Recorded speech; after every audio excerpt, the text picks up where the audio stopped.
Hi, ഇത് നമ്മുടെ Vagamon vlog സീരീസിലെ മൂന്നാമത്തെ വ്ലോഗാണ്. ആദ്യത്തെ ഒന്നും രണ്ടും പാർട്സ് നിങ്ങൾ കണ്ടു കാണുമെന്ന് വിശ്വസിക്കുന്നു. ഞാൻ എൻ്റെ വാഗമൺ ഹിൽസിലൊരു ചെറിയ ഫാം ഹൗസിലാണ് ഇപ്പോൾ ഉള്ളത്. രാവിലെ എപ്പോഴത്തെയും പോലെ നല്ല തണുപ്പാണ്.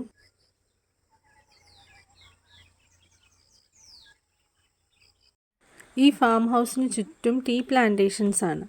സോ ഞാനിവിടെ വരുമ്പോഴൊക്കെ ബ്ലാക്ക് ടീ സ്വന്തമായിട്ട് പ്രിപ്പയർ ചെയ്ത് വെക്കാറുണ്ട്. അപ്പോൾ ഇന്നത്തെ വ്ലോഗിൽ നിങ്ങൾക്ക് കാണാം നമുക്ക് എങ്ങനെ ഈസി ആയിട്ട് ബ്ലാക്ക് ടീ അല്ലെങ്കിൽ ചായപ്പൊടി വീട്ടിലുണ്ടാക്കാമെന്ന്. ഞാൻ കുറച്ച് ഓർഗാനിക് തേയില, കുറച്ച് ഏലക്കായ ഇതെല്ലാം ഇന്നലെ ഓൾറെഡി എടുത്ത് ചെറുതായിട്ടൊന്ന് ഉണക്കി വെച്ചിട്ടുണ്ട്. അപ്പോൾ ഇന്ന് മറ്റൊരു ബാച്ച് കൂടി എനിക്ക് എൻ്റെ കെയർ ടേക്കർ കൊണ്ടുവന്നു തേയില. അപ്പം ഇതിൽ മൂത്ത ഇലകളുണ്ട്. നമുക്ക് ഏറ്റവും മേലെ കാണുന്ന ഒന്നോ രണ്ടോ തളിരില മാത്രം മതി. ഞാനപ്പോൾ തളിരില മാത്രം മാറ്റിയെടുത്തു. തേയില നമ്മൾ രാവിലെ പറിച്ച ശേഷം കുറച്ച് സമയം വെയിലത്ത് വെക്കും. അപ്പം ചെറുതായിട്ടൊന്ന് ഡ്രൈ ആവാൻ, അതിന് വിതറിംഗ് എന്ന് പറയും. അത് കഴിഞ്ഞ് നമ്മൾ ഈ ഇലകൾ കൈ കൊണ്ട് റോൾ ചെയ്യും. ഈ റോളിങ് ചെയ്യുന്നത് ഇതിന് ജ്യൂസസ് എല്ലാം പുറത്തേക്ക് റിലീസ് ആവാൻ വേണ്ടിയിട്ടാണ്. ഓവർനൈറ്റ് ഇങ്ങനെ അടച്ചു വെച്ചിട്ട് നെക്സ്റ്റ് ഡേ നമുക്ക് സൺ ഡ്രൈ ചെയ്യാം, പാൻ ഡ്രൈ ചെയ്യാം. അപ്പം ഞാനിത് പാക്ക് ചെയ്തു.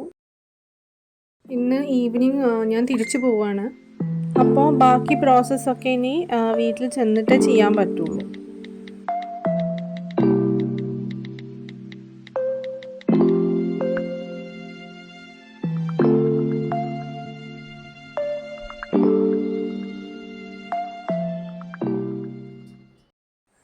അങ്ങനെ തിരിച്ച് നമ്മുടെ അപ്പാർട്ട്മെൻറ്റിലേക്ക് എത്തി, സിറ്റിയുടെ തിരക്കുകളിലേക്ക് എത്തി. ഇപ്പോൾ ടീ ലീവ്സ് ഞാൻ ഓവർനൈറ്റ് അങ്ങനെ വെച്ചിരിക്കുകയാണ്. നെക്സ്റ്റ് ഡേ നോക്കുമ്പോൾ ഒരു ചെറിയ കളർ ചേഞ്ച് ഉണ്ടാവും ഈ ജ്യൂസസ് എല്ലാം റിലീസായിട്ട്. നെക്സ്റ്റ് ഡേ ഞാൻ ഈ ടീ ലീവ്സ് പാൻ ഡ്രൈ ചെയ്യാണ്. ചെറിയ ഫ്ലെയിമിൽ ഒന്ന് റോസ്റ്റ് ചെയ്തെടുക്കണം. അതിൻ്റെ മോയ്സ്ചർ, വെള്ളം എല്ലാം നന്നായിട്ട് പോയി കിട്ടണം. ഇങ്ങനെ ഡ്രൈ ചെയ്യുന്നതിലും നല്ലത് 2-3 ദിവസം എടുത്ത് ചെറിയ വെയിലിൽ ഉണക്കിയെടുക്കുന്നതായിരിക്കും. രാത്രിയായി, തേയില നന്നായിട്ട് ഡ്രൈ ആയിട്ടുണ്ട്. പക്ഷേ കുറച്ചുകൂടെ പ്രോസസ്സ് ചെയ്യാനുണ്ട്. നെക്സ്റ്റ് ഡേ ആണ്. ഞാനപ്പോൾ എൻ്റെ ആൻറ്റിയുടെ വീട്ടിലാണ്. ഇവിടെ ഒരു റോസ് ഗാർഡൻ ഉണ്ട്.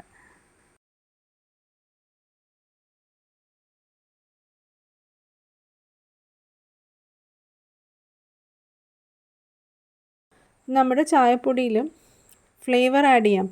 ഈ ഗാർഡനിൽ പല വെറൈറ്റി റോസസ് ഉണ്ട്.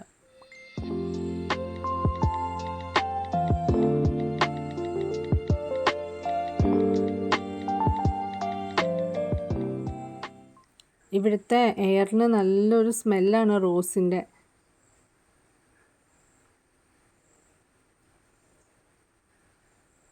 പക്ഷേ ഈ ലോക്കൽ വെറൈറ്റിയാണ് ഇതിൽ ഏറ്റവും സ്മെല്ലുള്ള വെറൈറ്റി.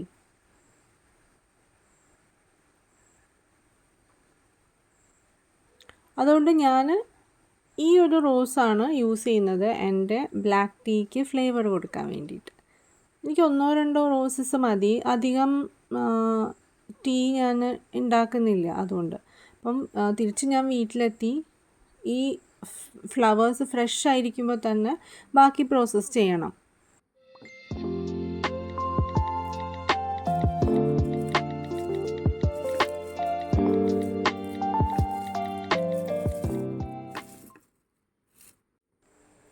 ഈ ഫ്രഷ് റോസ് ഫ്ലവേഴ്സും ടീ ലീവ്സും കൂടി നമുക്കൊരു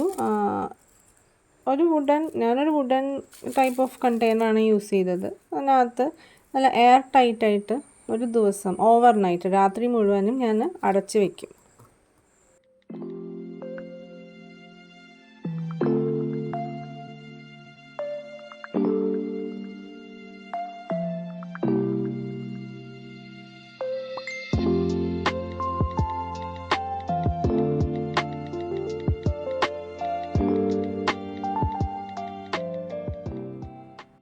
അടുത്ത ദിവസം നമുക്ക് ഈ ഫ്ലവേഴ്സ് ഇതിൽ നിന്ന് മാറ്റാം. ഈ കണ്ടെയ്നർ തുറക്കുമ്പോൾ തന്നെ അറിയാം നല്ല സ്മെല്ലുണ്ട് റോസിൻ്റെ. അപ്പോൾ ഈ ടീ ലീവ്സ് ഈ റോസിൻ്റെ സ്മെല്ല് അബ്സോർബ് ചെയ്തിട്ടുണ്ട്. ഈ റോസ് മാറ്റിയ ശേഷം നമുക്ക് ഈ ചായ ഒന്നുകൂടി ചെറുതായിട്ട് ഉണക്കിയെടുക്കാം. സൺ ഡ്രൈ ചെയ്യാം, പാൻ ഡ്രൈ ചെയ്യാം.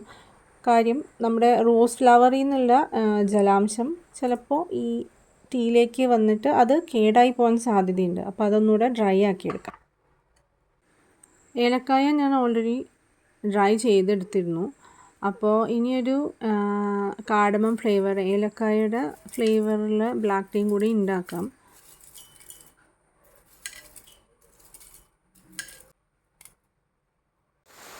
നല്ല മഴയാണ് പുറത്ത്.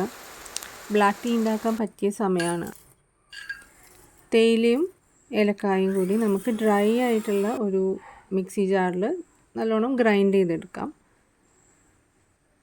ഗ്രൈൻഡ് ആവാത്ത എന്തെങ്കിലും കാർഡമം പീസസ് ഉണ്ടെങ്കിൽ നമുക്ക് മാറ്റാം. മാറ്റിയില്ലെങ്കിലും കുഴപ്പമൊന്നുമില്ല.